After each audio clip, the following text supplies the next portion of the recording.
Fala, Vascaíno! Fala, Vascaína! Tudo bem? Um bom dia, um bom começo de tarde, um casaca no seu coração e especialmente que Deus possa abençoar as nossas vidas. Torcida do Vasco aí, espalhada de norte a sul do Brasil, feliz, sentindo aí, privilegiada por estar aí nas semifinais do campeonato estadual, o Vasco apresentando aí um bom futebol. Laureano, ontem contra o Bangu não agradou muito. A gente vai falar sobre isso. A gente vai falar também sobre a semana decisiva que o Vasco terá, porque agora a gente enfrenta o Flamengo na segunda-feira e na próxima quinta tem confronto decisivo na Copa do Brasil, mudanças no time do Vasco, o jogo aí contra a equipe do Flamengo e o Paulo Brax aí intensificando a busca por reforços, pois a janela fechará no dia 3 de abril. E a gente tem novidades aí sobre camisa 10 aí, situação também envolvendo volante, tem muita coisa bacana aí para a gente poder falar, perfeito? Bem, você que não é inscrito aqui no nosso canal, por favor se inscreva, deixe o seu like ou o seu dislike e ativem o sininho. Bora pro vídeo. Bem, pessoal, o Vasco ontem jogou com a equipe do Bangu. Ouvi muitas pessoas aí reclamando que o Vasco não jogou bem. Mas, galera, o que importa é a missão cumprida. O Vasco da Gama jogou o suficiente para vencer a equipe do Bangu. O Vasco já entrou classificado, o Vasco tirou o pé aí do acelerador. A parte física pesou bastante no jogo aí de ontem. E o Vasco da Gama fez um gol muito cedo, logo aos 10 minutos com o Gabriel Peck. Aí o Vasco tirou o pé, certo? Mas o seguinte, o Vasco poderia ter saído do primeiro tempo até com um placar mais elástico. O Vasco da Gama aí, que não importa se jogou bem ou se jogou mal, jogamos muito bem, fizemos a melhor partida do ano contra a equipe do Fluminense, na minha opinião, e, cara, não veio resultado. Não adianta jogar bem. O Vasco jogou mal, conseguiu o objetivo. E o seguinte, pessoal, o Vasco da Gama, essa situação aí, a gente agora enfrenta o Flamengo, jogo que vai acontecer na segunda-feira, às 21h10, com transmissão da Band. Depois, na quinta, a gente vai jogar com o ABC, lá do Rio Grande do Norte, de Natal. E o Vasco aí tem que tomar cuidado sobre os seguintes aspectos aí nestas partidas aí. Essa situação de 3 pênaltis perdidos, o Vasco cobrou 4 pênaltis no estadual, perder 3, Maurício Barbieri vai ter que treinar muito esse fundamento com os atletas do Vasco da Gama. E olha, eu acho que já chegou a hora do Barbieri rever o Léo Jardim no gol do Vasco. Porque ontem o Léo Jardim rebateu umas 3 bolas ali e olha, foi papai do céu. O Vasco não tomou gol ontem por pura sorte, por conta de erro individual.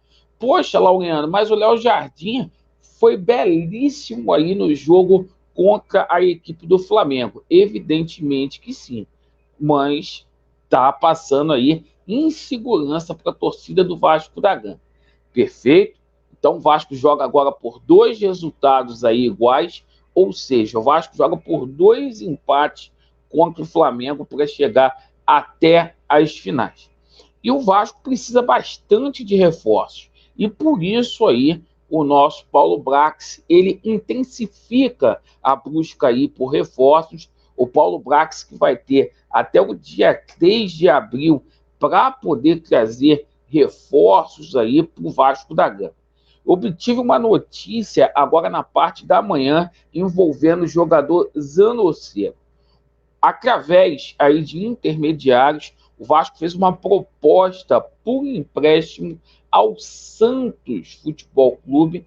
O Santos descarta qualquer possibilidade aí de empréstimo até dezembro. O Santos quer vender o jogador. Só vai sair negócio se o Vasco da Gama comprar em definitivo o Zanocelo. E aí é o seguinte, o Santos está pedindo algo ali em torno ali de 3 milhões e meio, 4 milhões de euros. Acho que tem jogadores aí melhores no mercado para essa posição aí, se o Vasco tiver que colocar esse dinheiro todo. Mas possibilidade de empréstimo descartada nesse momento, certo?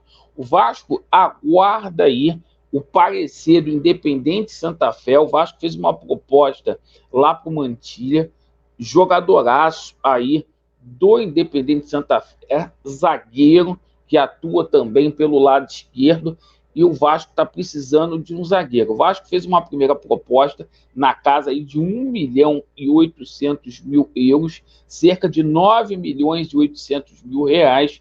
O Vasco aumentou essa proposta para 2 milhões e meio.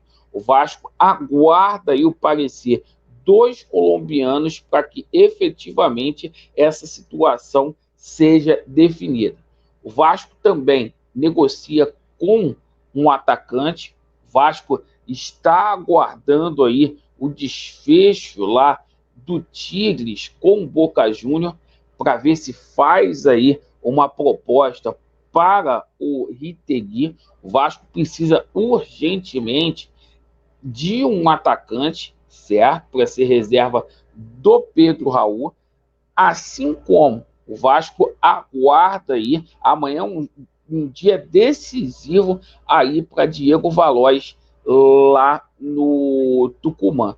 Isto porque o Tucumã tem um jogo decisivo aí contra a equipe do Defensa e Justiça, e a situação dele lá, a gente está falando cada vídeo.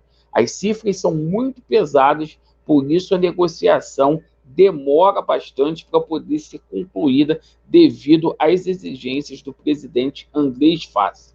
E olha, a situação que a gente toma também conhecimento é que o Vasco tem interesse aí no Terãs, camisa 10 aí do Atlético Paranaense, certo? Então o jogador pode aparecer aí na segunda janela. O Vasco vai fazer um investimento pesado nesse atleta. Ele tem várias propostas aí, inclusive do nosso maior rival, do Flamengo. No começo do ano aí, houve uma informação que o Vasco da Gama teria uma prioridade numa futura compra aí, informação que foi dada lá pelo Flávio Dias, e vamos aguardar para ver como que vai ficar essa situação do Terãs no Vasco da Gama, porque pode pintar assim. O Vasco que nesse segundo semestre vai ter aí 290 milhões de investimento, sem da cota de TV e mais 190 milhões do aporte aí da 777 Partners. Então vai ter dinheiro para fazer um time bonito para a gente brigar por Libertadores na Série A. Agradeço pela sua atenção. Vasco neles, a verdade prevalecerá. Que Deus possa abençoar a cada um de vocês. Valeu!